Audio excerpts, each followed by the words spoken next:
Muy buenas tardes a todos. Vamos a dar inicio a la 58ª Mesa Redonda de Políticas de la OEA, que hemos titulado El final de la aventura, implicaciones políticas del crecimiento económico en América Latina y el Caribe 2014-2019.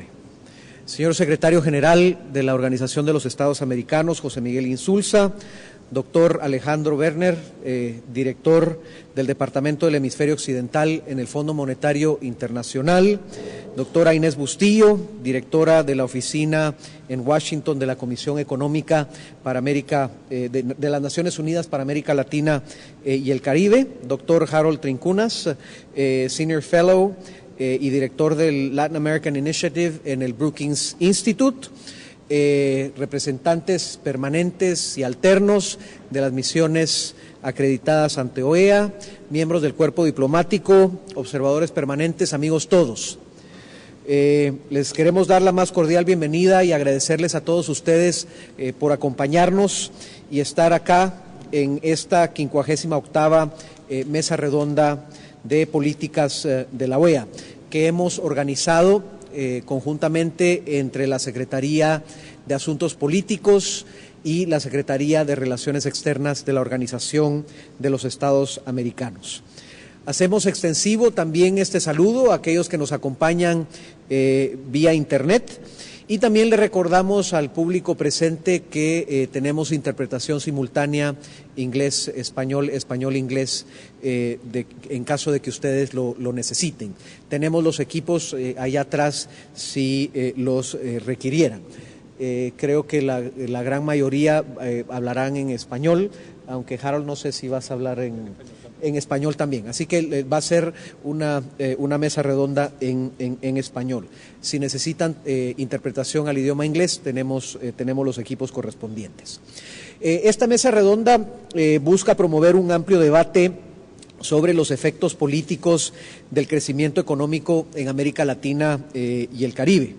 Y estamos seguros que al hacerlo contribuirá al diálogo que estamos teniendo en preparación a la siguiente Asamblea General que estaremos celebrando en un par de semanas en Asunción, Paraguay, la cual se centrará alrededor del tema desarrollo con inclusión social, y en la que se darán cita los cancilleres de toda la región para conversar sobre este tema tan importante.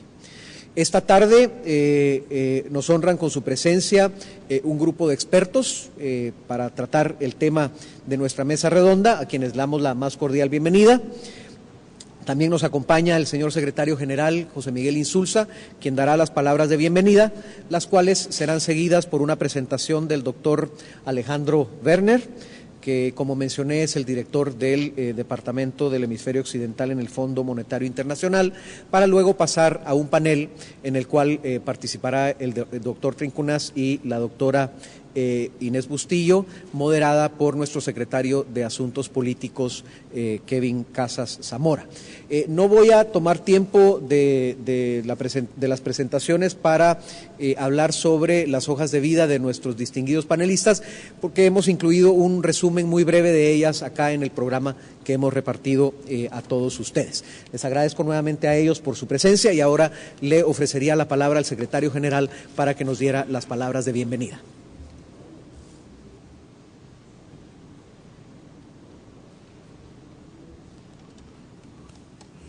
Muy buenas tardes a todos y gracias por estar aquí en esta mesa redonda, gracias a nuestros invitados. La verdad es que tenemos algunas preguntas para esta mesa que son muy importantes y muy adecuadas al momento que vivimos en la organización, que prepara en este momento su Asamblea General de Asunción, Paraguay, para ya dentro de apenas 2 semanas. Y esta Asamblea General fue convocada con ocasión para hablar del tema de la desigualdad, o si se quiere, de la inclusión social. Y hay algunas preguntas acerca de la inclusión social que tienen que ver con esta mesa. Se dice mucho que vivimos una nueva transición en la región, una nueva transición económica, después de algunos años, en concreto la década del 2002 al 2011, en la cual la región creció de manera bastante sostenida. más probablemente en algunas partes de la región que otras, probablemente en América del Sur más que en América Central o América del Norte, de manera algo desigual entre los países, pero finalmente un crecimiento vigoroso que nadie discute y que valoramos mucho. Hoy día se dice, claro, que ese crecimiento fue producto sobre todo del crecimiento de las exportaciones, producto de una época también en que más capitales llegaban a nuestra región, un incremento importante del consumo, etcétera, pero lo concreto es que en ese periodo vivimos algunos resultados sociales también importantes. La pobreza disminuyó de manera sustantiva en la región. Por primera vez retornamos a tasas de pobreza que estaban antes de la crisis de 1980 y después mejoramos esas tasas incluso más. Disminuyó la pobreza hasta, según algunas cifras, disminuyó marginalmente la desigualdad, cosa que no ocurrió en el resto del mundo, donde la desigualdad parecía aumentar. Y finalmente, y esto dio origen a un cierto optimismo económico en nuestra región. Parecía, y no olvidé, nadie puede olvidar nunca, generalmente la prensa internacional se hace cargo de las cosas cuando están bien y no cuando están mal.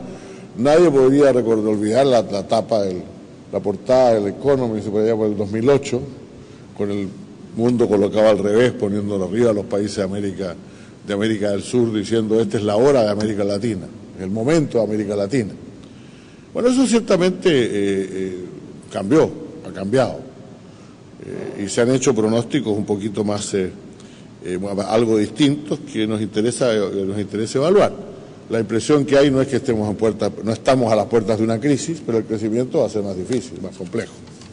El problema es todas las expectativas que se han creado y el hecho de que la disminución de la pobreza no ha significado necesariamente una distribución del ingreso más adecuada. Hace unas pocas semanas atrás leíamos un trabajo de Nancy Birdsall, Nora Lustig y algún otro autor que entiendo que va a salir publicado dentro de poco, que nos dice que si bien es cierto que muchos salieron de la pobreza en nuestra región, es cierto también que muchos se quedaron ahí, al otro lado de la línea, sin ir más allá y por lo tanto continúan siendo muy vulnerables. Estos que ellos llaman los strugglers, los luchadores, que batallan, serían una parte muy importante de personas cuyas familias oscilan, el ingreso de cuyas familias oscila entre los 4 y los 10 dólares diarios, y por lo tanto el riesgo es que esas familias, si la economía crece más lentamente o muy lentamente, vuelvan a caer en condición de pobreza. Incluso leí hace unos días atrás que el Banco Mundial quiere cambiar la cifra, la línea de pobreza de 1,25 dólares diarios a 1,75, y eso probablemente volvería a sepultar a algunas de esas familias debajo de la línea de pobreza. Esa es una realidad económica. La realidad política, social, es que hay una cantidad importante de demandas. La gente quiere aquello que se le prometió en los periodos de bonanza y se le prometió en democracia y buscarán encontrarlo. Entonces las grandes preguntas de esta mesa son simples. ¿Qué nos deparan en los próximos 5 años América Latina y el Caribe en materia de crecimiento económico? ¿Y cuál es el impacto que esa evolución puede tener en el desempeño de la democracia en el hemisferio? Sabemos bien cuáles son los temas, sabemos bien que todavía en América Latina persiste, y que el Caribe persiste mucha desigualdad, persiste mucha pobreza, mucha desigualdad, no solamente de ingreso, desigualdad del acceso a los servicios públicos, desigualdad en la calidad de los servicios públicos, desigualdad incluso en la seguridad pública, problemas de discriminación respecto de poblaciones indígenas, de poblaciones afroamericanas. Los hogares monoparentales encabezados por una mujer son más pobres que en promedio que el conjunto de los hogares. El salario de las mujeres está entre 2/3 y 3/4 de lo que ganan los varones. Entonces tenemos muchos factores de desigualdad. Estos se van a acumular sobre una sociedad y sobre una democracia que es todavía insuficiente, con estados relativamente mal financiados, y la pregunta es, ¿va a ocurrir primero eso? Y segundo, ¿cuáles son los efectos que eso puede traer sobre nosotros? Así que esta es una discusión muy interesante que iniciamos hoy, que seguramente se prolongará hacia nuestra asamblea. Les agradezco mucho de nuevo por estar aquí. Muy buenas tardes y adelante, por favor. Gracias.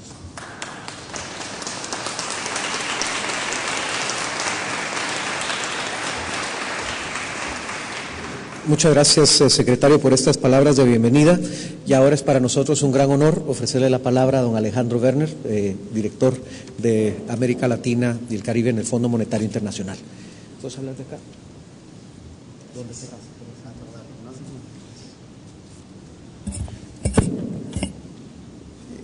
Muchísimas gracias por la invitación y por darnos la oportunidad de estar aquí con ustedes. Creo que el discurso del secretario general, pues de alguna manera puso sobre la mesa las grandes preguntas y también puso sobre la mesa la coyuntura actual por la que atraviesa América Latina.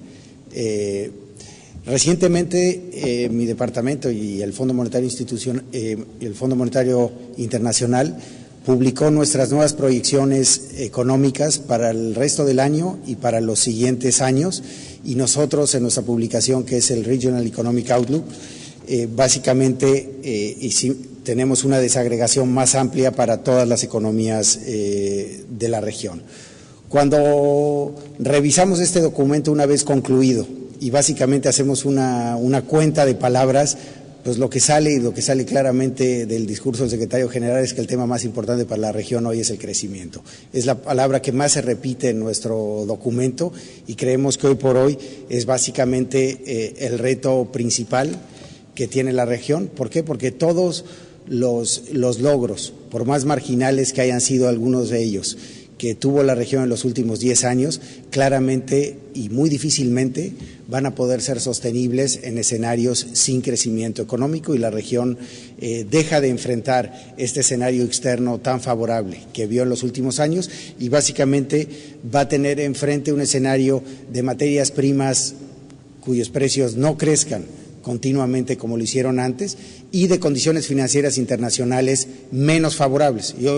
Lo que hay que tomar en cuenta es que el escenario no es malo para la región, es menos favorable del que vivimos en los últimos 10 años. Las materias primas seguirán siendo o teniendo precios elevados y las condiciones financieras todavía por un periodo largo van a seguir siendo relativamente beneficiosas para países deudores como son los países de América Latina.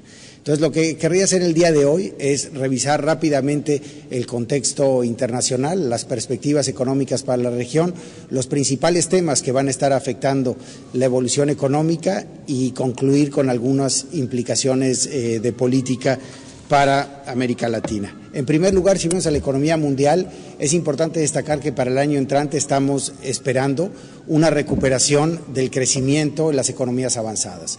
Para Estados Unidos se anticipa que el crecimiento aumente aproximadamente un punto porcentual, de alrededor de 1.8 en el año 2013 a 2.8 en el año 2014.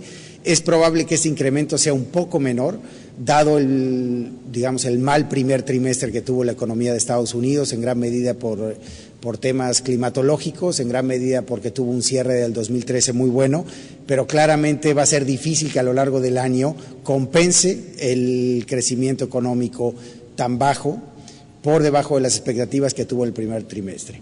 Segundo tema, en Europa se espera que la economía europea empiece a crecer alrededor de 1% después de tener crecimientos negativos en los últimos años, lo cual obviamente es favorable, y este crecimiento positivo se está viendo no solo en el norte y el centro de Europa, sino ya se empieza a ver en la periferia. Sigue siendo un crecimiento bajo, un crecimiento que difícilmente ayude de manera contundente a resolver los problemas de alto endeudamiento, de desempleo, los problemas sociales que estamos viendo en Europa, pero claramente es un cambio de escenario versus lo que veíamos hace 2 años, donde se hablaba de la posibilidad del rompimiento de la zona del euro, de problemas sociales y políticos mucho más amplios, y se está entrando, a un periodo de crecimiento bajo, pero de corrección de los principales problemas económicos en esa región.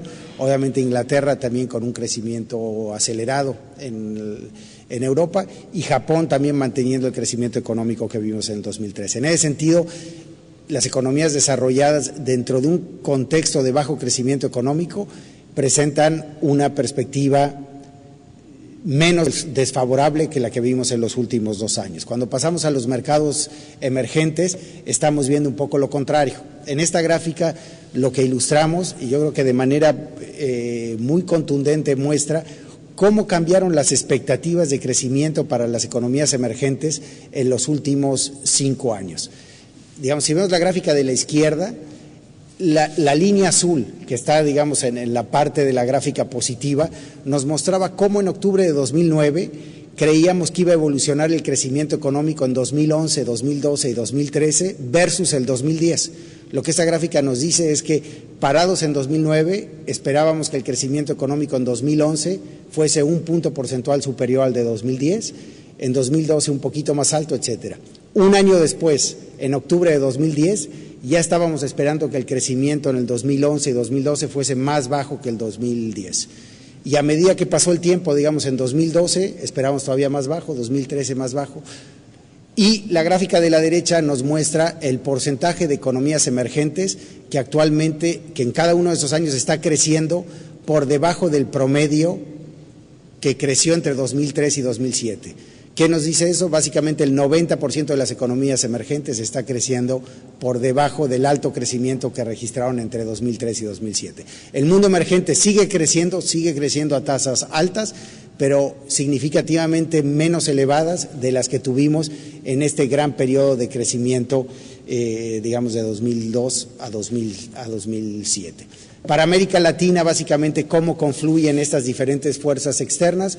Por un lado, vemos mayor crecimiento en las economías avanzadas, lo cual va a ser favorable para América Latina en términos de sus exportaciones, inversión, etcétera, pero vemos 2 fuerzas que empujan en sentido contrario. Por un lado, el menor crecimiento en el mundo emergente, sobre todo en China, India, etcétera, va a tener menor impacto sobre el precio de las materias primas, lo cual va a afectar de manera importante a la región, y por otro lado, el mejor desempeño de la economía de Estados Unidos va a llevar a que comience eventualmente el proceso de normalización de la política monetaria en Estados Unidos. Este proceso, digamos, que comenzó a finales del año pasado a través de la reducción de los estímulos cuantitativos, continúa durante este año hasta que se anticipa que para fines de este año la Reserva Federal ya no tenga en operación un programa de estímulos cuantitativos y eventualmente en algún momento del año 2015, digamos en el verano o tercer trimestre del año que viene, se empezará a ver que la tasa de referencia, el Federal Funds Rate, empiece a aumentar gradualmente a lo largo del tiempo. Esto está haciendo que las diferentes tasas de interés de largo plazo ya empiecen a reflejar de manera anticipada los aumentos futuros y por lo tanto las tasas de interés a 5 años, a 10 años, etcétera, empiecen a tener ciertos aumentos versus los niveles que los vimos en el pasado, lo cual llevará obviamente a un encarecimiento de las condiciones de financiamiento de las economías de la región. Digamos, ¿cuál es el resumen de todo esto para América Latina? Pues básicamente que en los próximos 5 años estamos esperando un crecimiento promedio en la región de 3.2%. Esto se compara con 4.3% de los 8 años previos, pues básicamente una reducción importante en el crecimiento económico de la región, como ya lo mencionaba el secretario general. Por otro lado, ¿dónde hemos visto de manera más cruda la desaceleración que enfrenta la región?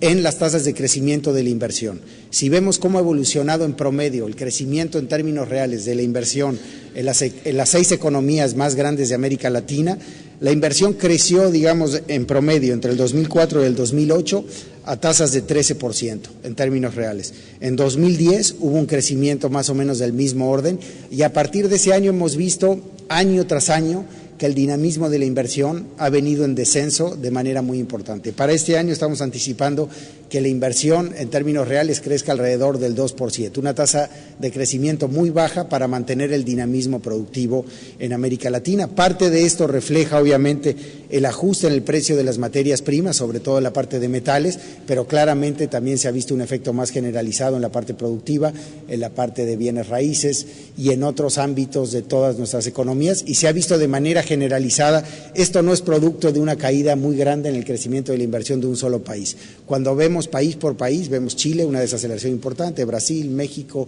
Colombia, etcétera. Entonces, vemos un fenómeno que está afectando a toda la región. En términos de crecimiento económico, estos son nuestros pronósticos para el año entrante para las economías, digamos, o los grupos de economías en la región. En el caso de Brasil estamos anticipando una reducción de 2.3 a 1.8, en el caso de México una recuperación, dada la recuperación en Estados Unidos y dado que parte de los factores internos que generaron tan bajo crecimiento económico en 2013 se están corrigiendo. El promedio de estas 6 economías más grandes de América Latina manteniendo su crecimiento. Lo que llamamos otros exportadores de materias primas, de crecer al 6% en el año 2013, esperamos que crezcan alrededor de 3% este año. Este grupo incluye a Paraguay, Argentina, a Bolivia, Ecuador, etcétera, y obviamente ahí vemos una desaceleración importante. En América Central vemos una ligera aceleración del crecimiento asociado a la recuperación del crecimiento económico en Estados Unidos, y lo mismo en el Caribe. Las economías del Caribe dependientes del turismo, estamos viendo que la tasa de crecimiento se duplica, pero obviamente sigue siendo muy baja, a una tasa de 1.4%, y en los países del Caribe exportadores de materias primas básicamente vemos cierta estabilidad.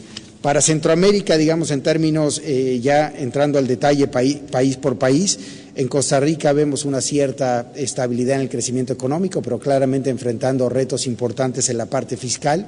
Yo diría que en la región vemos 3 países con retos fiscales importantes, obviamente Costa Rica, El Salvador y Honduras, donde se está debatiendo de manera importante cuál es la estrategia fiscal para los próximos años, sobre todo con la entrada de nuevos gobiernos después, digamos, del periodo electoral que se vio en estos 3 países, y la discusión de fijar una agenda económica básicamente orientada a la corrección de las finanzas públicas y sobre todo una agenda económica que empuje el crecimiento en estos 3 países, ¿no? Que ha sido un tema importante en Centroamérica, el bajo crecimiento económico que hemos visto a través de los años. Para el resto de los países, digamos, en Guatemala esperamos que se mantenga el crecimiento económico, lo mismo para Nicaragua, tasas elevadas, y Panamá, obviamente el país que más ha crecido en América Latina en los últimos años, seguimos esperando un desempeño muy favorable.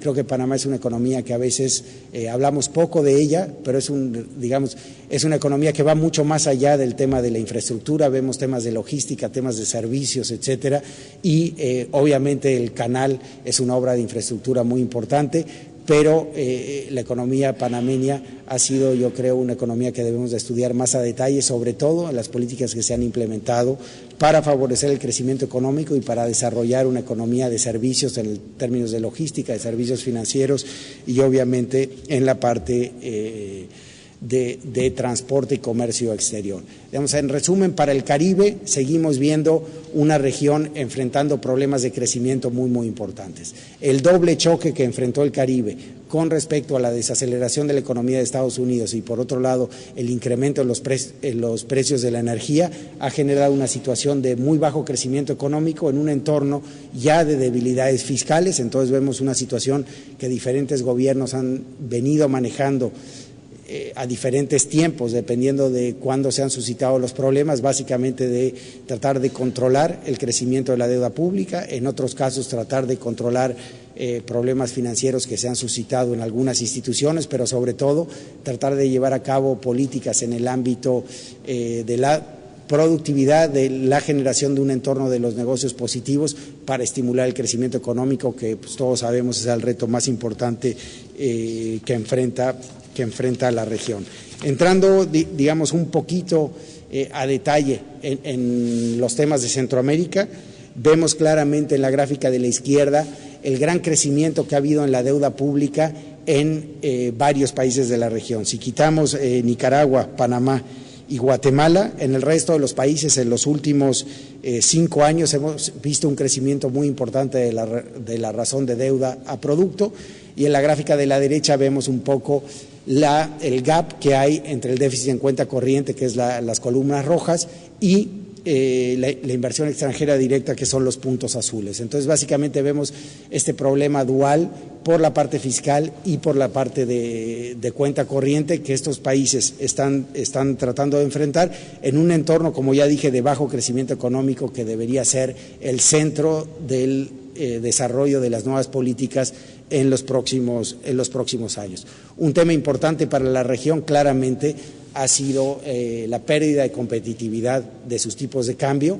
En la gráfica de la izquierda, cuando vemos los tipos de cambio promedio contra una canasta de monedas de países desarrollados de los países de Centroamérica, hemos visto una continua apreciación versus la competitividad que han logrado mantener algunos países de la región en América Latina con regímenes de tipo de cambio más flexibles. Y en el lado de la derecha empezamos a ver los niveles actuales de reservas internacionales, que son las columnas grises, versus diferentes estándares de adecuación de reserva que nos dicen que en algunas de estas economías claramente el nivel de reservas está en niveles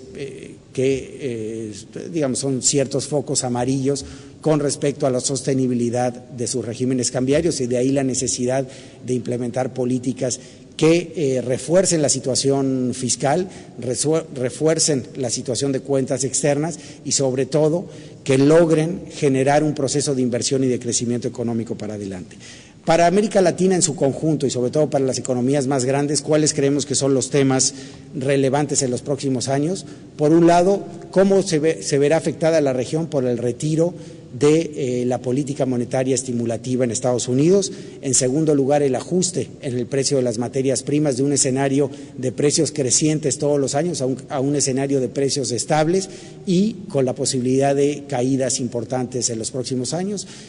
Algunos temas sobre política fiscal y terminar tal vez comentando algo sobre el sector financiero. Rápidamente, esta gráfica lo único que trata de ilustrar el lado de la derecha es, a través de ciertas técnicas econométricas, vemos cómo en mayo del año pasado el choque de política monetaria en Estados Unidos fue el más grande que habíamos visto en mucho tiempo, y eso se tradujo en los mercados domésticos en América Latina, como podemos ver en la gráfica de la izquierda, como podemos ver en la línea roja, en un efecto sobre los mercados locales, aumento en tasas de interés internas, etcétera, muy elevado.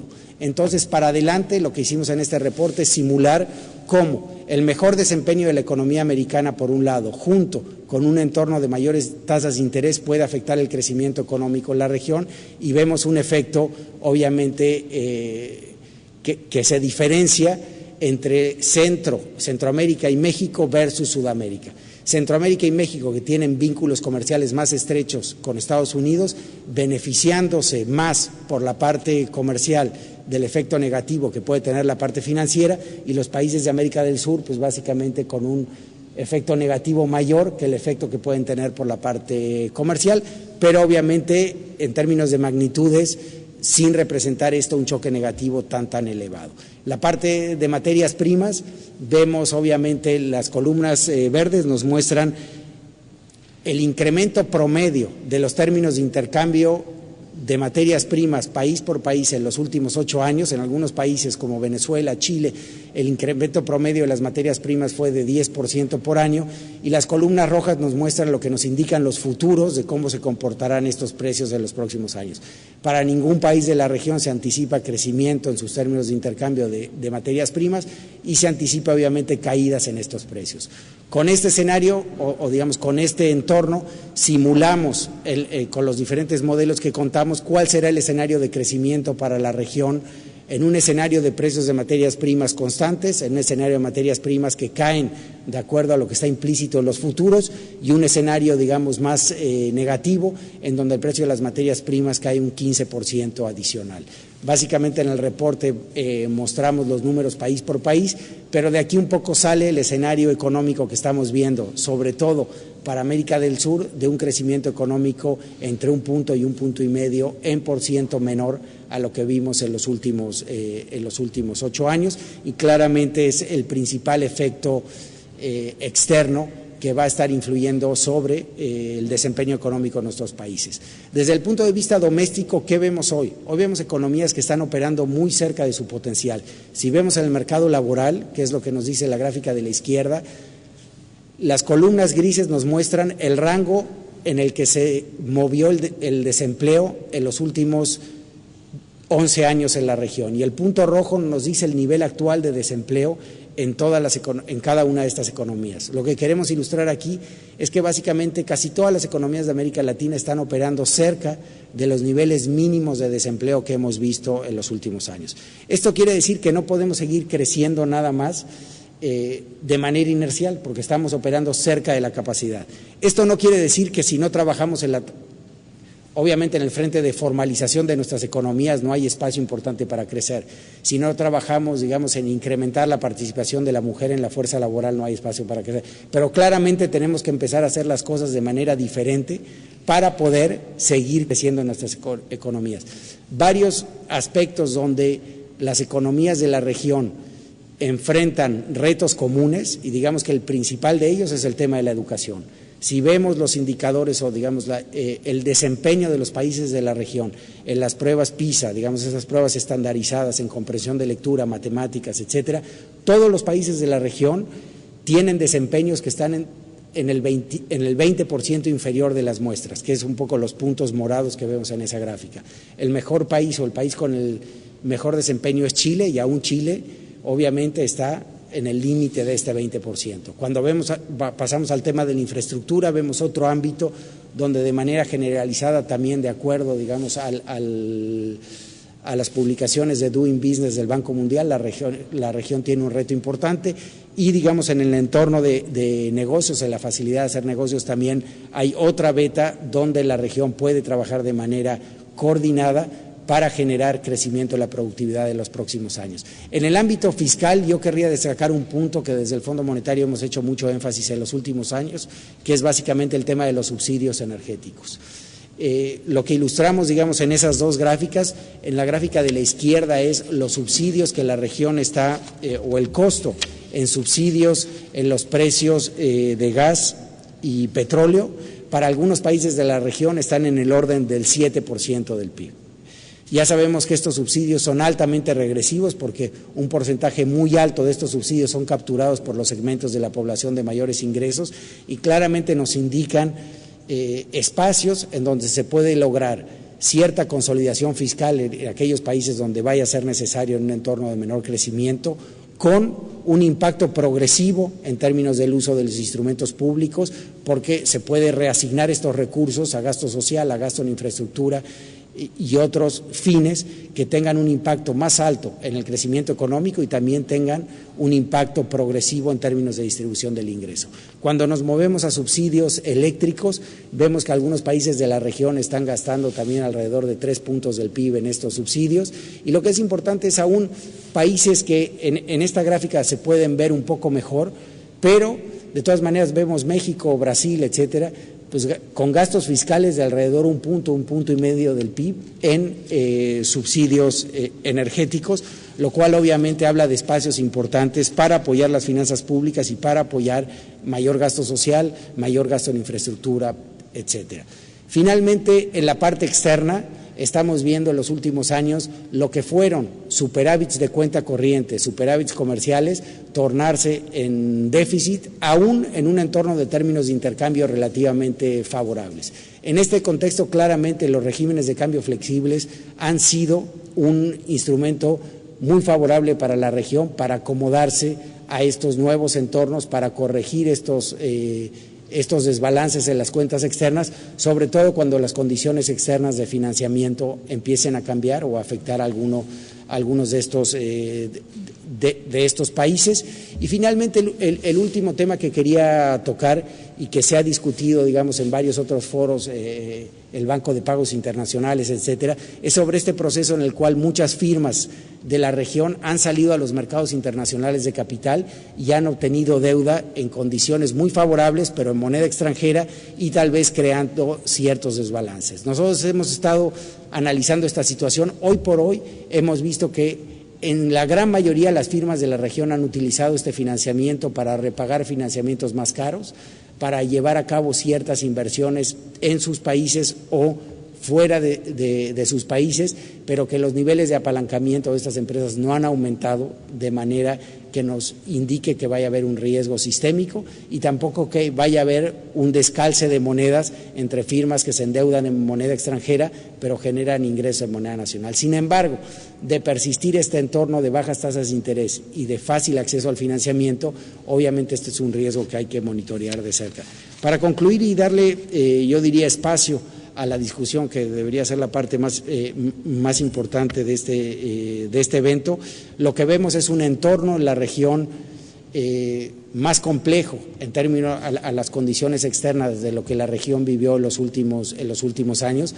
Vemos una región que está mucho mejor preparada que en el pasado a través de generar colchones en términos de reservas internacionales, capital de sus bancos y crecimiento económico y mejora en sus indicadores sociales para hacerle frente a este entorno, pero claramente la región tiene que sustituir el impulso que tuvo en condiciones externas apoyando su crecimiento económico en el pasado por factores internos que estén más enfocados en la productividad, en la inversión y en el ahorro, y de esta manera poder sostener a un nivel más bajo pero un crecimiento adecuado que permita seguir avanzando en la corrección de los indicadores sociales que mencionó en su discurso el secretario general. Y creo que el reto va a ser doble, va a ser un reto de política económica, de política macro, pero claramente hay un reto político importante de cómo mantener este contexto de salud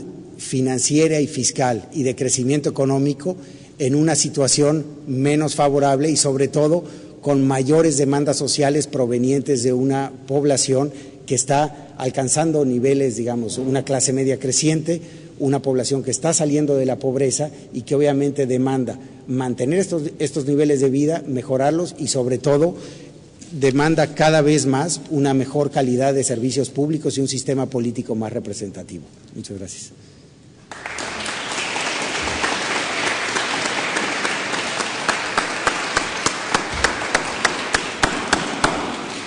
Muchísimas gracias, Alejandro, por esta excelente presentación y toda la información que nos has compartido, que nos da un perfecto pie para la conversación que ahora va a ser moderada por el doctor Kevin Casas Zamora, secretario de Asuntos Políticos de la OEA. Kevin, por favor. Muchísimas gracias. Sí, está conectado. Muchísimas gracias, Alfonso, y muchas gracias a Alejandro, a Inés, a Harold por hacernos el honor de estar hoy acá compartiendo estas reflexiones con nosotros. Yo la verdad que para empezar nomás le voy a dar la palabra a los dos comentaristas que hemos traído hoy. Inés. Bueno, muchísimas gracias. ¿No lo ibas a hacer allá? No, sabes que mejor me quedo acá. Bueno, está bien. Bueno, muchísimas gracias a la OEA por la invitación a estar acá en el día de hoy, un tema tan importante, como dijo el secretario general, básicamente cómo seguimos para adelante, cómo seguimos creciendo y haciendo mayores logros en materia de reducción de la pobreza y la desigualdad en un contexto más adverso. Como estaba diciendo Alejandro, nos presentó un panorama con muchos retos. Yo quería hacer básicamente comentarios en tres áreas. Uno, respecto a dónde se encuentra la región hoy. El segundo es respecto a las restricciones de las cuales hablaba Alejandro. Y finalmente, bueno, ¿qué se puede hacer al respecto? ¿Cómo desde la CEPAL estamos viendo la situación? Respecto a dónde está América Latina y el Caribe hoy, bueno, ya Alejandro nos dio un panorama macro con el cual coincidimos. Nuestras tasas de crecimiento para el 2014 son relativamente similares, un 2.7% para América Latina y el Caribe, con diferencias entre subregiones y diferencias entre países, una región muy heterogénea en términos de crecimiento, pero sí, como estamos viendo, para la mayor parte de los países, el crecimiento esperado es un crecimiento menor al de los años previos. Recordemos que entre el 2002 y 2008 la región creció en promedio un 4.3%, que había sido el crecimiento mayor en 40 años. Bueno, eso ahora está cambiando. La región va a crecer menos en los próximos años y además va a ser la región en desarrollo que va a crecer menos. Eso es un dato también importante. Y estamos viendo ya algunas de esas consecuencias. Por ejemplo, en términos de la generación de empleo, se está perdiendo dinamismo en los mercados laborales de la región, los cuales habían sido bastante dinámicos en los pasados años. Respecto a dónde estamos también, bueno, es una región que ha tenido progresos muy significativos, como estaba diciendo el secretario general. Hemos hecho avances muy significativos en términos de la reducción de la pobreza. Conforme a las cifras de CEPAL en los pasados años, la pobreza se ha reducido en 58 millones de personas y también ha habido logros significativos en muchos países en términos de la reducción de la desigualdad, cosa que sabemos que es algo muy difícil. pero también, como estaba diciendo el secretario general, el salir de la pobreza no es algo que es permanente, es decir, hay todo un conjunto de personas, gran porcentaje, en una condición tremendamente vulnerable y muy cercanos, por encima, pero muy cercanos a la línea de la pobreza, y cualquier derrumbe del crecimiento económico o una desaceleración significativa del crecimiento económico implica que esa gente puede nuevamente volver a situación de pobreza. Ese era mi primer, digamos, comentario. El segundo es respecto a las restricciones al crecimiento, y hay toda una serie de restricciones y límites, tanto externos como internos. Ya Alejandro se refirió a muchos de los límites externos, es en un contexto internacional con un deterioro de los términos de intercambio para la mayor parte de los países, una política monetaria de los Estados Unidos que va a ser menos expansiva, etcétera, etcétera. Pero también hay muchas vulnerabilidades y límites internos. El primero es esa vulnerabilidad a la cual me refería, de toda una población muy vulnerable. Ha salido de la pobreza, pero sigue siendo tremendamente vulnerable. Luego tenemos una situación en una región donde, si bien ha habido avances en materia de reducción de la pobreza y la desigualdad, no ha sido de manera virtuosa, en el sentido que no se ha dado el cambio estructural que debería de darse. Es decir, no hemos avanzado hacia economías más basadas en el progreso técnico y más basadas en el conocimiento. Y cuando miramos ciertos aspectos de las estructuras de las economías de la región, vemos, digamos, que encontramos que el mayor porcentaje, un 60%, digamos, de los trabajadores se encuentran en los sectores menos productivos de la región, o, por ejemplo, que los sectores más productivos, las ramas más productivas, la minería, los sectores financieros, etcétera, solamente generan un 7% del empleo. Otros desafíos en materia del cambio estructural, cuando miramos, por ejemplo, las diferencias en productividad entre las empresas, hay grandes diferencias entre las pequeñas empresas y las grandes, diferencias mucho mayores que las que se ven en los países, por ejemplo, de la OCDE. Después están los problemas relacionados con la inversión a la cual Alejandro se refería. Y hay otra dimensión de los desafíos que tal vez añaden una nueva dimensión, valga la redundancia, a esa pregunta de este panel, ¿no? Si es el fin de la aventura. Tal vez no es el fin de la aventura, pero hay transformaciones mundiales que están añadiendo aspectos nuevos a lo que podría ser la aventura futura de la región. Y esas transformaciones mundiales están teniendo un impacto muy significativo en la región. Y básicamente desde la CEPAL estamos viendo que hay 4 grandes transformaciones de la economía mundial por la cual los países van a tener que atender. Una es la rapidez del cambio tecnológico. Todas las proyecciones que estamos viendo es que el cambio tecnológico cada vez va a ser más veloz. Pero no solamente eso, es un cambio tecnológico que cada vez más está incidiendo en los procesos productivos y con que mayor velocidad está siendo adaptado a la producción. Y ahí la pregunta es, ¿dónde está la región en términos de atender todos esos cambios tecnológicos y esas transformaciones que se están dando? Y nuevamente, cuando miramos todas las cifras, digamos, de las patentes, cuando miramos cuánto se está invirtiendo en investigación y desarrollo, estamos quedándonos atrás. El segundo elemento es el elemento de la irrupción de los países en desarrollo y cómo las fuentes del crecimiento se están yendo hacia el Asia, y nuevamente vemos que ahí hay una clase media emergente, creciente. Las proyecciones son que el 80% de la clase media mundial para el 2030 va a estar en Asia, los flujos de inversión se están yendo también para ahí, etcétera. Bueno, ¿cuáles son las implicaciones de eso para los países de la región? ¿Qué implica eso para la aventura futura de la región? El tercer elemento del cambio que se está dando, las transformaciones mundiales, es todo este tema que ha estado tan en boga de las cadenas de valor, y que el 80% del comercio de bienes y servicios se está realizando en base a cadenas de valor. ¿Dónde está la región en eso? ¿Qué implicaciones tiene eso para la penetración de los mercados mundiales y para la inserción de los países de América Latina y el Caribe en el nivel mundial? Y finalmente todo el tema de los mega acuerdos que se están negociando, las mega negociaciones comerciales que están teniendo lugar y que están determinando cuáles van a ser las reglas del comercio en los próximos años. ¿Qué implicaciones tiene eso para los países de la región? Y quiero decir que desde la CEPAL, además de las implicaciones de hacer todo un esfuerzo para mejorar la manera como nos insertamos en el contexto internacional, desde la CEPAL creemos que todas estas transformaciones que se están dando a nivel mundial llaman a una integración productiva de la región, a avanzar en los canales de la integración productiva, sea infraestructura, sea logística, sea armonización de estándares, etcétera, etcétera. Que es un tema, como sabemos, difícil, desafiante, pero para la CEPAL creemos que es un camino que hay que abordar. Y finalmente quiero terminar con algo al cual aludió y dijo Alejandro, ¿no? El tema, bueno, ¿cuál es la implicación para la política? En el caso de la CEPAL lo vemos cuáles son las implicaciones para hacer política. Sobre todo para hacer política, para avanzar en la agenda del desarrollo con igualdad. Creo que la clave está ahí justamente en la política pública y en tratar de lograr consensos.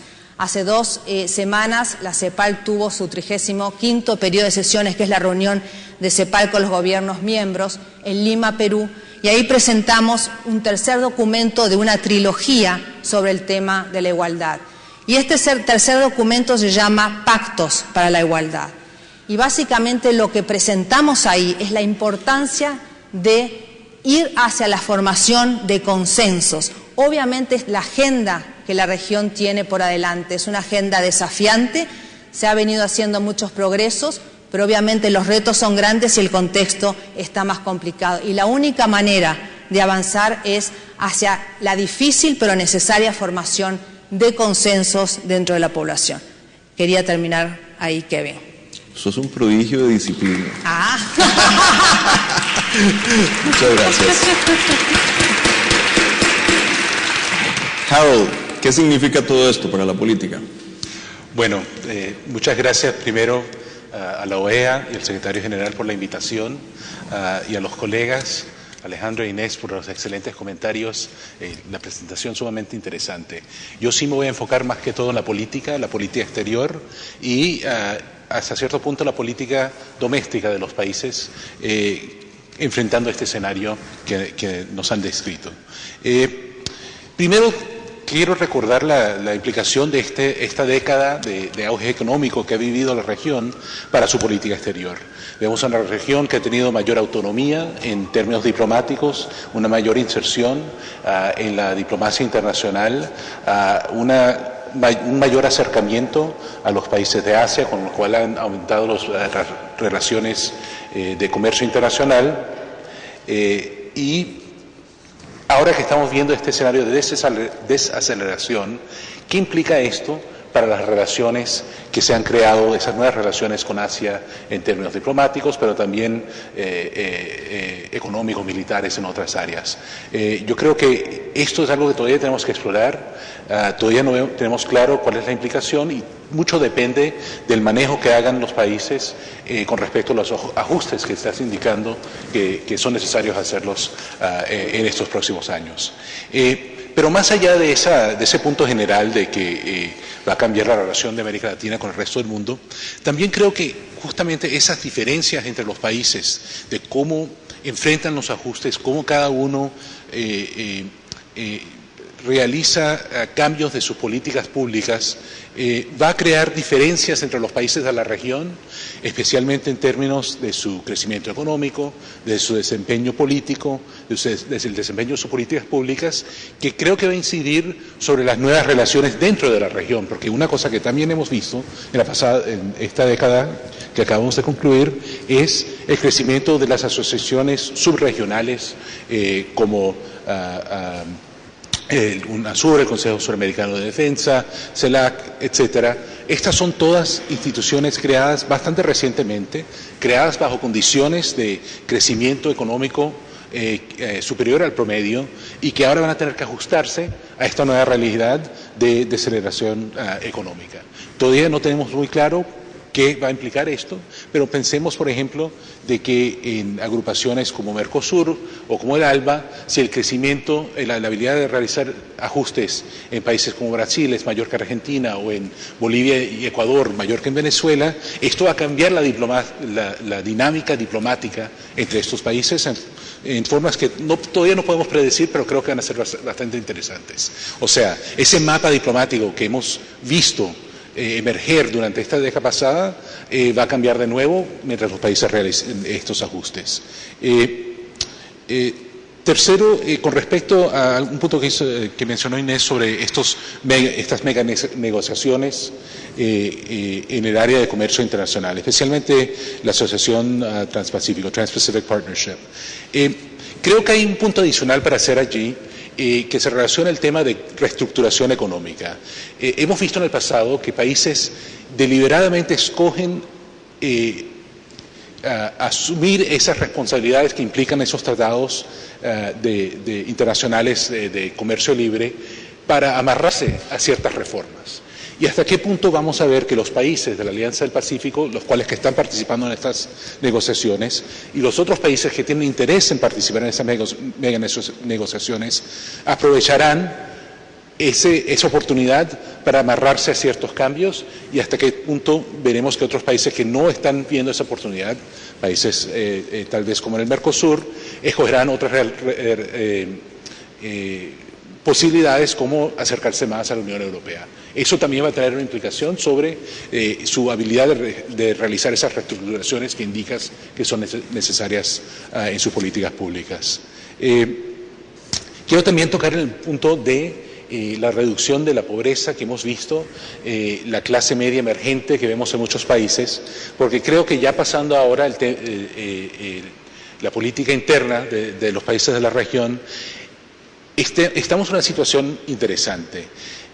Vemos una deceleración económica, no fuerte, pero algo que va a tener que ser manejado por los diferentes países, una necesidad de proteger esos avances que hemos hecho en la reducción de la pobreza y la desigualdad, al mismo tiempo que unas clases medias emergentes están sintiendo más angustia por sus prospectos económicos a futuro, están haciendo nuevas demandas sobre sus gobiernos para servicios para la clase media en el área de educación, en el área de seguridad, en el área de infraestructura.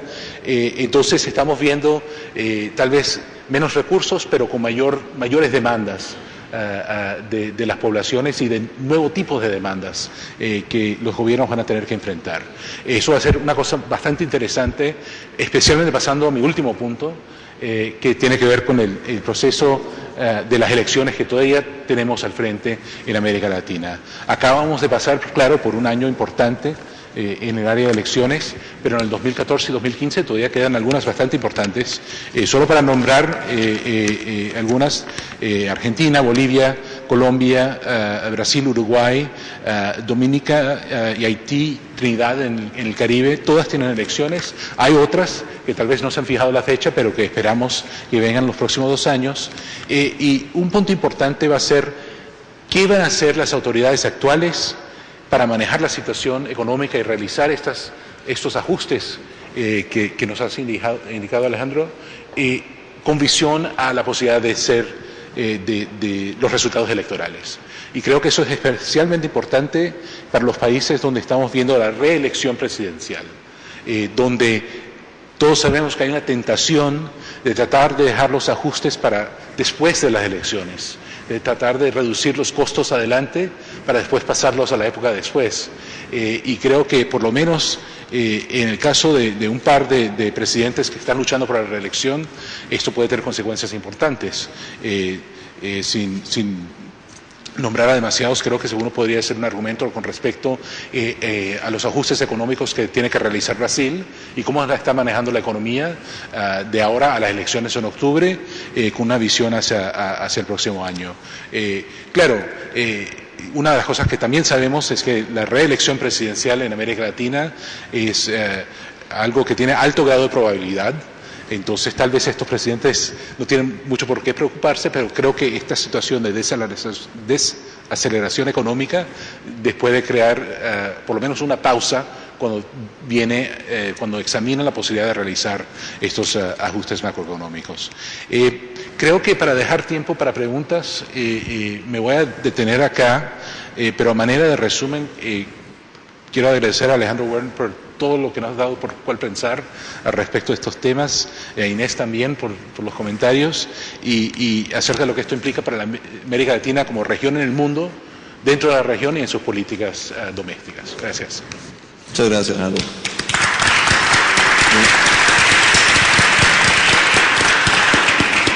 Cuando hablaste de la reelección, me conmovió tu prudencia. Pareces funcionario de la OEA, ¿no? Bueno, muchísimas gracias a todos por estos comentarios tan interesantes. Antes de darle la palabra a la audiencia, yo sí quisiera aprovechar para hacer un par de comentarios y plantear un par de preguntas que nacen de lo aquí expuesto. Una cosa que uno inevitablemente observa cuando ve estos datos de crecimiento económico para América Latina y el Caribe, este dato del 3.2% para los próximos años, digo, no está mal, pero la pura verdad es que sigue siendo terriblemente mediocre comparado con los datos de otras regiones del mundo en desarrollo. O sea, en África la proyección de crecimiento para los próximos años anda en el orden del 5,5-6%, en los países en desarrollo en Asia anda por el orden del 7%, lo cual me lleva a algo que mencionaba el secretario general, que es esta tan llevada y traída noción de la década de América Latina, de la cual ya casi no se habla. A mí siempre me pareció un poquito exuberante todo aquello, pero les iba a preguntar qué es lo que tiene que hacer América Latina si quiere que, yo no sé si esta, pero por lo menos la próxima, sea de veras la década de América Latina. Y no les voy a preguntar eso, porque en el fondo sabemos lo que hay que hacer. Y Alejandro lo ponía en una de las gráficas, que tiene que ver con el tema de la educación, tiene que ver con el tema de la infraestructura, tiene que ver con algo que mencionaba Inés, el tema de la innovación, el tema de la investigación y desarrollo, innovación, todas cosas que en mayor o menor medida requieren una inversión importante de recursos públicos, de bienes públicos, lo cual a su vez nos lleva al tema de la carga tributaria en América Latina, que sigue siendo comparativamente muy baja. Entonces, la pregunta en concreto es, ¿cómo transforma uno la realidad tributaria de América Latina de manera que pueda proveer más y mejores bienes públicos en una época de desaceleración económica? Y de esa pregunta me imagino que nace otra, que es, caramba, no debimos haber hecho esto en la última década, y no lo hicimos. Esa es mi primera pregunta. Y la segunda, que es de alguna manera más para Harold, pero también para los otros panelistas, es una de las cosas que se mencionaba muchísimo en los últimos años era, y yo me acuerdo que yo en mi encarnación previa como investigador en Brookings, alguna cosa escribí sobre esto, de que uno notaba una bifurcación en América Latina hace, digamos, unos 4 o 5 años, una bifurcación entre las brillantes perspectivas de crecimiento económico de América del Sur y las mediocres perspectivas de crecimiento económico de Centroamérica y México. Y de alguna manera el centro de gravedad económico de la región se estaba moviendo hacia el sur. Lo que yo me pregunto es si nos estamos moviendo hacia una cosa más homogénea en la región, que inevitablemente va a traer un rebalanceo de ese centro de gravedad que se estaba moviendo de manera muy visible hacia el sur. Les dejo esas dos preguntas. Bueno, ok, voy a comenzar, tal vez voy a atreverme un poco más en mis respuestas que en mi charla, pero diría dos cosas. Primero, creo que tienes razón que tratar de realizar una reforma tributaria en un periodo de desaceleración es bastante más difícil, y todos conocemos ejemplos del pasado de que básicamente las razones por las cuales uno no aprovecha los periodos de auge por razones políticas y después queda en esta situación en los periodos de desaceleración. Pero yo creo que la división, y esto también va un poquito a tu segunda pregunta, la posible división que yo veo es más bien que los países del Pacífico, que a la medida que se logre el Trans-Pacific Partnership o algún megatratado de comercio internacional que enfoque esa parte de América Latina con sus pares en el Pacífico, puede crear una dinámica de crecimiento en esa parte de la región que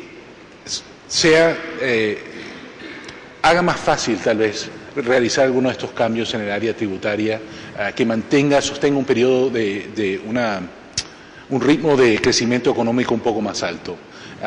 Pero eso también crea una implicación de que la otra parte de América Latina tal vez no esté creciendo tan rápidamente y cueste mucho más realizar esos cambios que tú indicas que son necesarios. Entonces la división no es tanto ni que haya sido Sudamérica versus Centroamérica y Caribe en la década del pasado, o que haya más homogeneización hacia el futuro. Yo creo que la división puede pasar entre las áreas de América Latina que ven más hacia Norteamérica, donde estamos viendo estos cambios de la aceleración económica en Norteamérica, jalando detrás de ella a Centroamérica y el Caribe, el Pacífico, el lado del Pacífico, con la posibilidad por lo menos de continuar algo de crecimiento un poquito más elevado que el área del Atlántico. Pero eso todo depende, claro, de los ajustes que haga cada país particularmente, ¿no? Y eso como más o menos con respuesta para las dos preguntas. Si querés, dale. Pues yo. No, yo creo que digamos, con respecto al primer tema, hay una heterogeneidad muy grande en la región. O sea, si vemos países con cargas fiscales y con gastos del gobierno entre los 35 y 42, 43% del producto, donde claramente no es un tema de más ingresos públicos, es un tema de distribución del gasto. Y vemos países con cargas fiscales muy bajas y por lo tanto con gobiernos tal vez pequeños que tal vez justifiquen el argumento. Pero creo que en el fondo lo que es común a todos estos países es un esquema tributario y de gasto en donde el interés de grandes grupos de interés está sobre representado. Y en ese sentido lo que se necesita en estos países para lograr una política de crecimiento mucho más ambiciosa, es lo que decía Inés, que es grandes consensos que básicamente permitan quitarle estas rentas a estos grupos que pueden ser del sector privado, del sector público, sindicatos, etcétera, y reasignar estos recursos, ya sea a través de mayores impuestos, a través de reubicaciones del gasto, hacia programas y proyectos que tengan un alto impacto, ya sea en la distribución, en el crecimiento, etcétera. Y ese es un tema, es un reto muy, muy grande para el sistema político en estos países, y creo que tienes toda la razón. Y creo que esto se une con tu segunda pregunta, que en el fondo, de alguna manera ahora tal vez estamos poniendo a México como el país que visualizó este tema y se movió, digamos, rápidamente, pero México se está moviendo porque lleva 12 años y creciendo muy poco.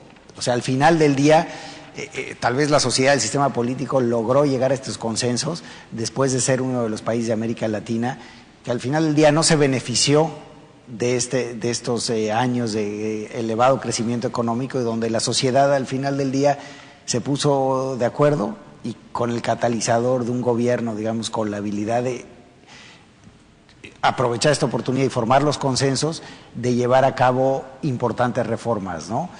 Ojalá el resto de los países de la región vea este proceso de manera similar y no se tarde 12 años de bajo crecimiento económico para llegar a estos acuerdos, ¿no?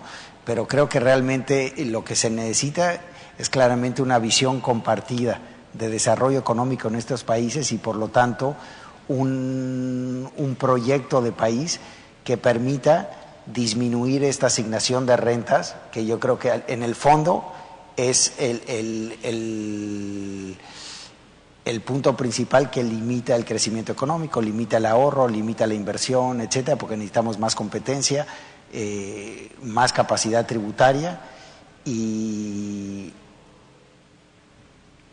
mayor productividad, que en el fondo va a venir de asignación de recursos públicos y privados en investigación y desarrollo y de mejor educación de la población. O sea, al final del día, si estamos pensando en esta nueva economía, esta nueva economía implica una mano de obra mucho más flexible, que en lugar de trabajar en 2 lugares a lo largo de su carrera va a trabajar en 5 o 6, por lo tanto debería tener capacidad de aprender nuevas tecnologías, aprender nuevos mecanismos de organización, y para eso necesitamos básicamente educar mucho mejor a la población, ¿no? Sí, mi comentario es que bueno, la igualdad se construye y la igualdad se construye con la acción política. O sea, nada puede construir igualdad si no es a través de una acción política, el Estado, obviamente buscando consensos y pactos y de los distintos actores, pero la igualdad se construye. Y por ejemplo, cuando uno mira, y la igualdad está va muy de la mano, digamos, del crecimiento. Inclusive se puede argumentar que tal parte de los problemas de crecimiento de la región están asociados con sociedades muy inequitativas. Cuando uno mira, por ejemplo, los países escandinavos, son países de muy alta productividad, de las más altas, y de los países más igualitarios. Entonces la igualdad hay que construirla, y en sociedades democráticas esa igualdad se construye en base a la formación de consensos y pactos, con un Estado, con políticas públicas que construye igualdad. Muchas gracias. Le paso la palabra a la audiencia. Siéntanse en libertad de hacer preguntas. Ahí está el micrófono. Por favor, se identifican cuando hacen la pregunta.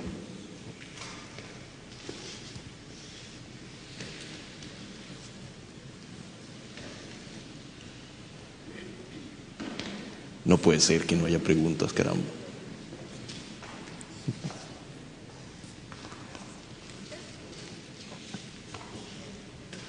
Buenas tardes, soy Paula Lugones del diario Clarín de la Argentina. Una pregunta al señor Werner. En estos momentos el board del FMI está reunido o está analizando una serie de medidas que ha venido tomando nuestro país, que ha venido solicitando el fondo respecto a un nuevo índice de precios y también un nuevo índice de medición del PBI. Quería preguntarle 2 cosas concretamente.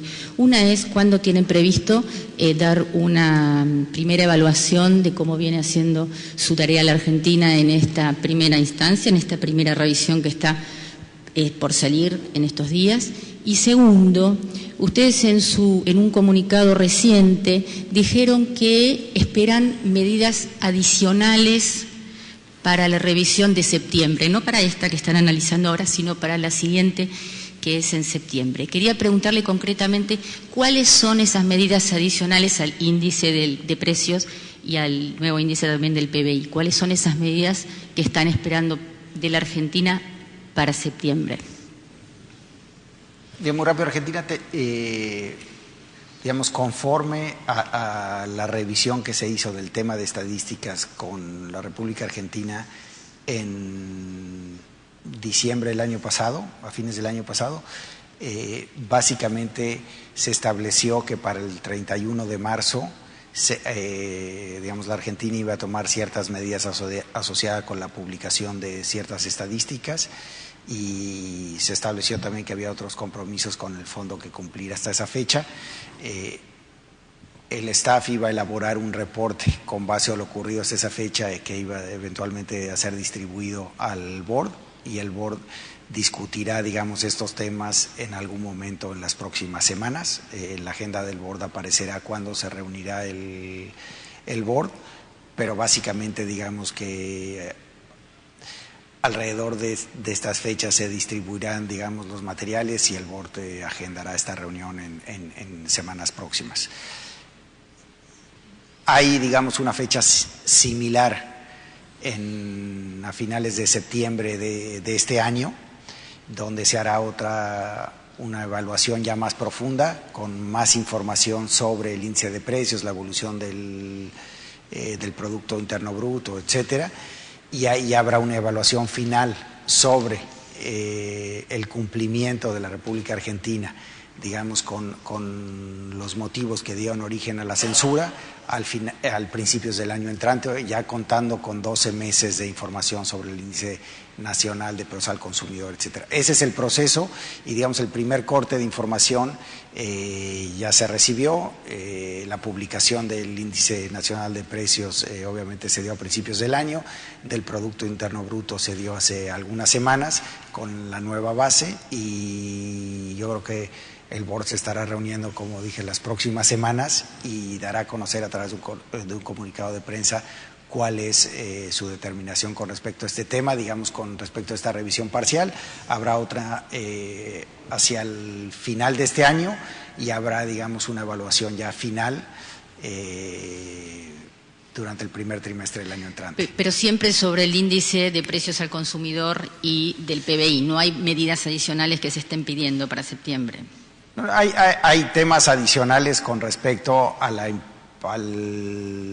implementación de estas nuevas estadísticas, pero esos son los temas principales que dieron origen a la censura. Muchas gracias. Karen. Buenas tardes, mi nombre es Karen Bosikovich, trabajo para la Secretaría de Asuntos Políticos. Muchas gracias por la presentación y por las intervenciones. Tengo dos preguntas. La primera tiene que ver con estas restricciones internas al crecimiento. Y me gustaría saber sus respectivas opiniones sobre cómo la inseguridad y el incremento de la criminalidad cada vez más violenta puede ser interpretado como una restricción interna de ese crecimiento. Y la otra restricción que también me gustaría, sobre la cual me gustaría que también comentaran, es esta supuesta tensión que existe entre lo que sería el crecimiento económico basado en una matriz productiva basada en la extracción de ya sea petróleo, gas, la utilización de los recursos hídricos, y la tensión entre este tipo de matriz productiva con el tema del ambiente, la protección de los derechos de las comunidades indígenas y, digamos, la falta de una normativa clara para aplicar lo que sería el ILO 169, consulta previa, consentimiento previo, y si esto también, esta supuesta tensión no la podemos interpretar también como una restricción interna al crecimiento. Y la segunda pregunta sería con respecto a este tema de los consensos o los acuerdos o los pactos, que yo entiendo que digamos, cuando uno lo dice suena muy lindo, pero digamos, ¿cómo se baja eso en la práctica? Y me gustaría reflexionar con ustedes cuáles son las condiciones que tienen que existir para que este tipo de acuerdos se produzcan. Y yo sé que no hay una receta única, pero han habido momentos, critical junctures, que han llevado, por ejemplo, transición hacia la democracia, finales de guerras civiles, el colapso de los sistemas de partidos, surgimiento de partidos dominantes, que de alguna manera han permitido la creación de estos consensos o de estos pactos. Entonces me gustaría reflexionar con ustedes un poco cuáles son las condiciones políticas, sociales o económicas que se tienen que presentar para viabilizar este tipo de acuerdos. Perdón.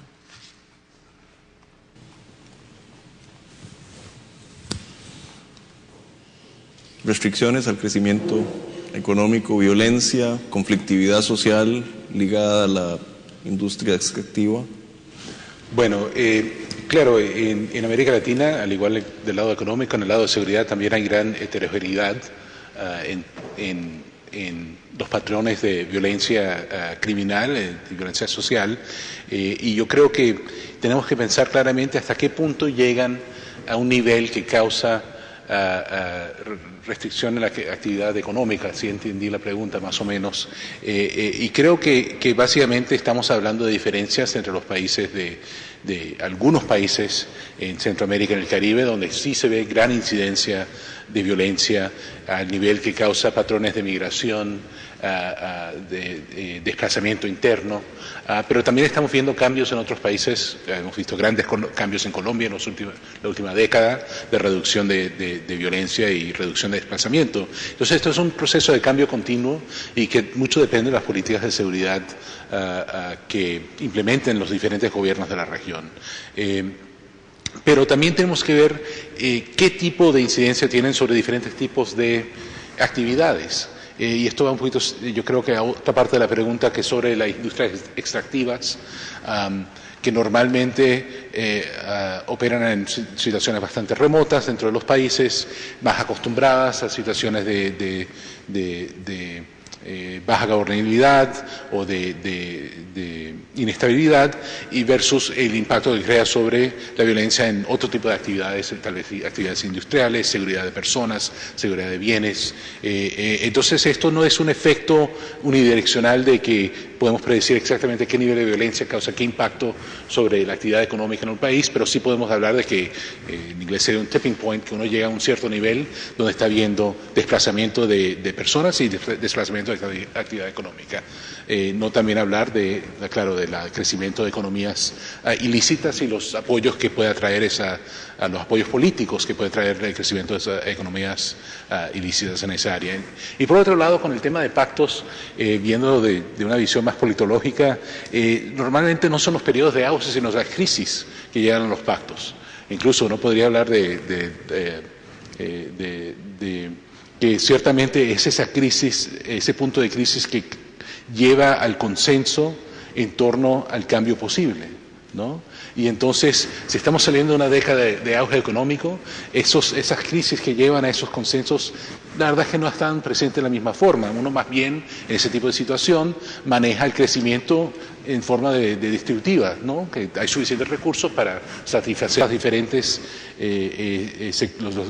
sectores sociales sin tener que escoger. Entonces yo creo que sí hay más posibilidad, veremos más posibilidades de pactos yendo hacia adelante, donde al tener que escoger, uno tiene que entonces negociar entre los diferentes factores sociales en una forma que tal vez no era necesaria antes. Y creo que un poco en México también es la diferenciación o la diferencia en el crecimiento entre, como dices, en México y en otras partes de la región, crea una sensación de que en México, bueno, tenemos que hacer algo en torno a estas grandes reformas que están tratando de llevar a cabo este actual gobierno, porque vemos que ya después de una década de estar fuera de línea, hay que hacer algo, ¿no?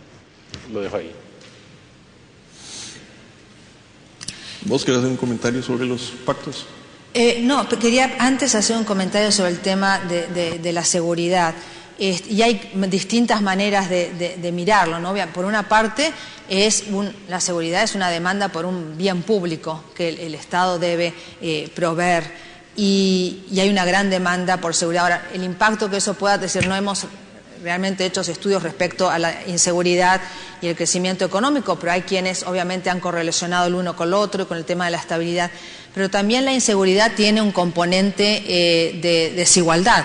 Es decir, por lo general son los sectores de mayores recursos los que mejor se pueden proteger en contra tal vez de la inseguridad.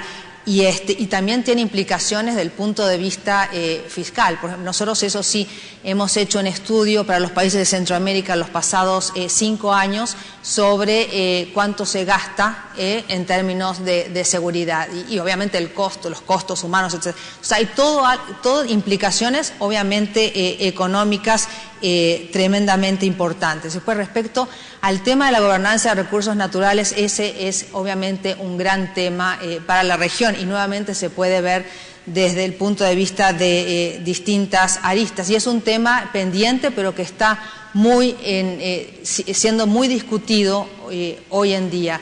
Y es algo que nosotros en CEPAL tenemos toda una iniciativa donde estamos mirando muy de lleno todo el tema de la gobernanza de los recursos naturales y muy relacionado al posicionamiento de la región en los años futuros. Y respecto al tema de los pactos, hay ejemplos, inclusive, bueno, a nivel mundial hay muchos ejemplos de cómo sociedades que han logrado un crecimiento sostenido por un periodo de tiempo lo han hecho en base a ciertos consensos, lo que estaba diciendo Alejandro, cierta visión de país que aglutinó a distintos sectores. Y en la región misma también hay ejemplos. Es muy difícil de decir cuáles son los elementos porque es muy único a cada país, pero creo que la pregunta tremendamente válida es cómo es la construcción de esos pactos. Y creo que desde el punto de vista de la CEPAL es algo que nosotros estamos mirando y vamos a mirar muy de lleno. Nada más para hacer un comentario a la pregunta de Karen, porque no resisto la tentación.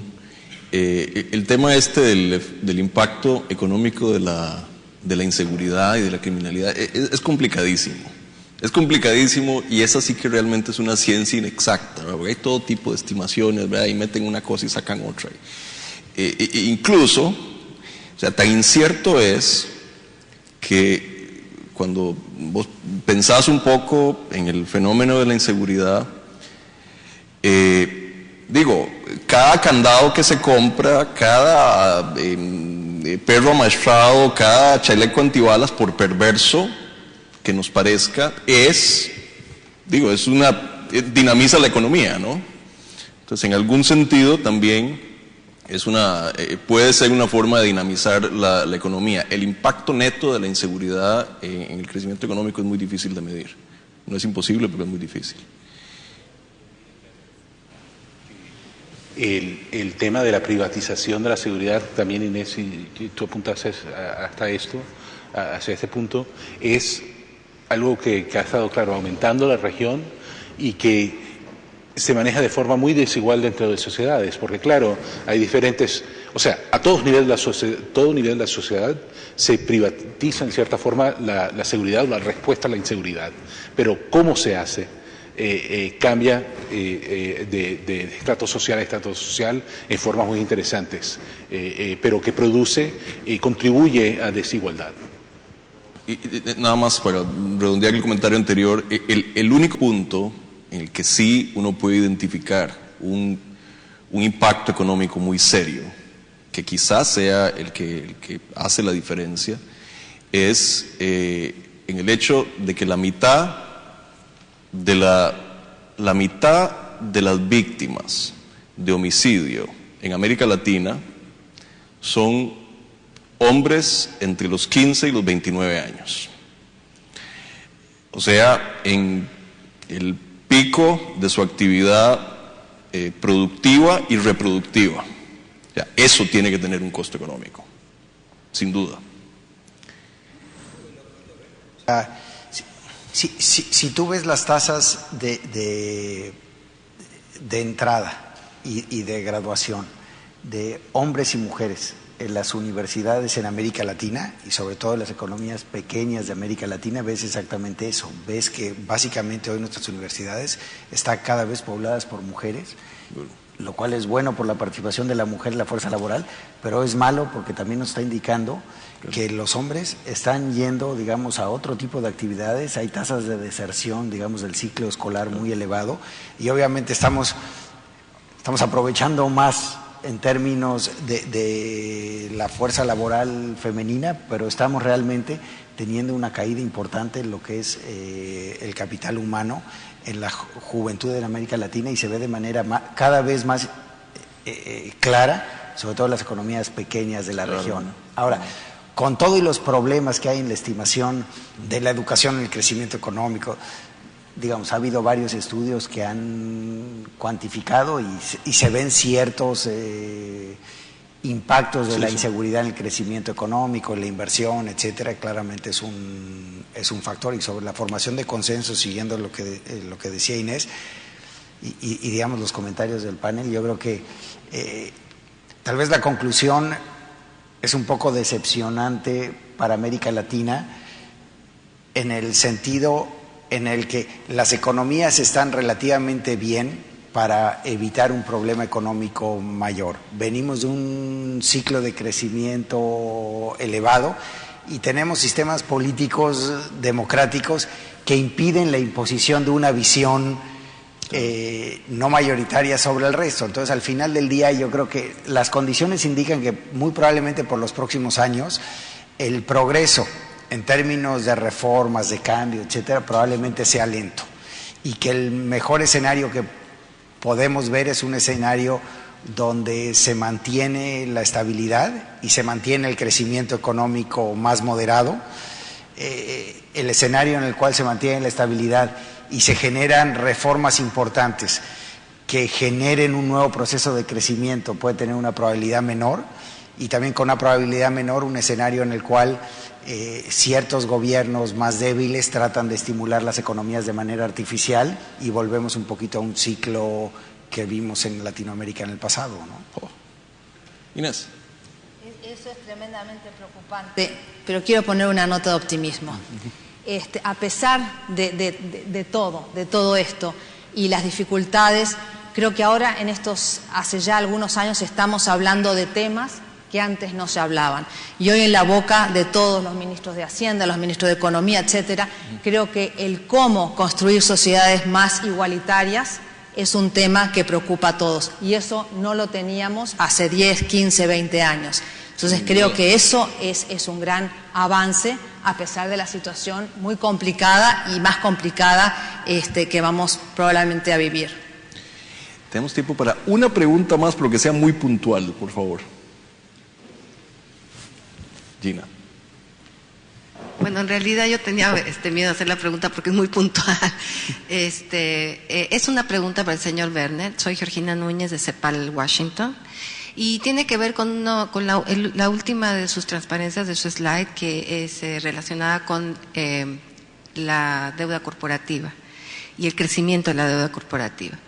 A mí me parece que en este escenario de crecimiento con igualdad se requiere también de un desarrollo o digamos un desarrollo del mercado de capitales, una profundización del mercado de capitales que acompaña este crecimiento. Y hay países como por ejemplo Brasil, que ha hecho algunos esfuerzos a través de, por ejemplo, su banca de desarrollo, etcétera. Pero hay un punto que me interesa preguntarle. Yo sé que las estadísticas de ustedes sufrieron un cambio en la metodología a finales del año pasado y son suministradas fundamentalmente por entes privados. Pero hay un aspecto que ustedes sí siguen y que me imagino se refieren a eso, a hacer seguimiento al tema de la deuda corporativa, que es el de la regulación. Y más que el de la regulación, el enforcement, o sea, la aplicación de la ley. En uno de los paneles de las últimas reuniones de primavera del fondo, ustedes comentaron justamente eso, de que más importante que la regulación era el seguimiento, del enforcement, ¿no? Me gustaría que me dijera cómo el Fondo Monetario podría hacer eso y entrar más un poco a construir sus estadísticas a través de la información de los mismos países y no de las fuentes privadas como Dialogic. Gracias. Si entiendo bien la pregunta, el tema importante entre regulación y supervisión creo que es muy importante, ¿no? Y es igual que el tema entre tener la mejor legislación posible y luego tener un sistema judicial que implemente de manera adecuada esa legislación, ¿no? Que a veces en Latinoamérica nos hemos enfocado mucho en el tema, avanzar en el tema legislativo y luego no hacemos los esfuerzos suficientes para que haya una implementación adecuada de esa legislación. Lo mismo en la supervisión. Ahora, el gran tema en los mercados de capitales actualmente es el desarrollo, digamos, de los mercados de capitales y del shadow banking system, etcétera. Por más que tengamos la mejor regulación bancaria y la mejor supervisión a nivel de bancos, gran parte de la intermediación financiera está migrando, sobre todo en otras regiones del mundo, a los mercados de capitales y a instituciones financieras no bancarias, no reguladas. Y ahí realmente es muy difícil el obtener información y es muy difícil el también, si por la información que uno recibe ve que se están desarrollando desequilibrios importantes, cómo intervenir. Y en la parte corporativa también es cierto, o sea, al final del día la regulación cubre al sector bancario, pero si una cierta empresa quiere salir al mercado de bonos y puede colocar bonos en los mercados internacionales de capital y utilizar esos recursos para fines que ponen en riesgo la capacidad de repago de esa empresa, es difícil que la autoridad pueda intervenir en esas situaciones o que tenga las facultades para intervenir. Se han creado, digamos, comités de estabilidad financiera a nivel nacional para que a través, digamos, de las facultades de varias autoridades, Banco Central, comisiones, etcétera, se puedan atacar estos problemas, y esto viene un poco como resultado de la crisis financiera internacional y básicamente de las lecciones que se aprendieron de esa crisis, de tener ciertos comités que velen por la salud del sistema como un todo y no solamente por el seguimiento de institución por institución, ¿no? Porque hay en muchas ocasiones que tal vez las acumulaciones de pequeños riesgos a través de varias instituciones puede crear un riesgo mucho más grande a nivel sistémico. Y yo creo que una institución que ha surgido, digamos, a partir de la crisis es este tema de los comités de estabilidad financiera, y estos comités tendrían el mandato de ver con qué instrumentos cuenta cada autoridad para poder intervenir en estos casos. Pero claramente son casos que están en muchas situaciones fuera de la red normal de supervisión y regulación del sistema bancario principalmente. Bueno, muchísimas gracias a nuestros panelistas. Mira, yo nada más termino diciendo que para mí ha resultado tremendamente interesante esta conversación. Y la pura verdad es que le da a uno una visión. Lo que le queda a uno en la retina es una visión un poquito más sobria de las posibilidades y de las perspectivas de América Latina de la que había hace algunos años, que era una cosa así exuberante, así llena de fuegos artificiales. Y la verdad es que, hemos hecho una parte importante de la tarea, pero nos queda muchísimo por hacer para que realmente la próxima y las décadas que siguen sean realmente la década de América Latina. Y creo que esa sobriedad en la visión es bienvenida. Muchísimas gracias a nuestros panelistas, muchísimas gracias a ustedes, y por favor, démosle un aplauso a nuestros expositores. Muchas gracias.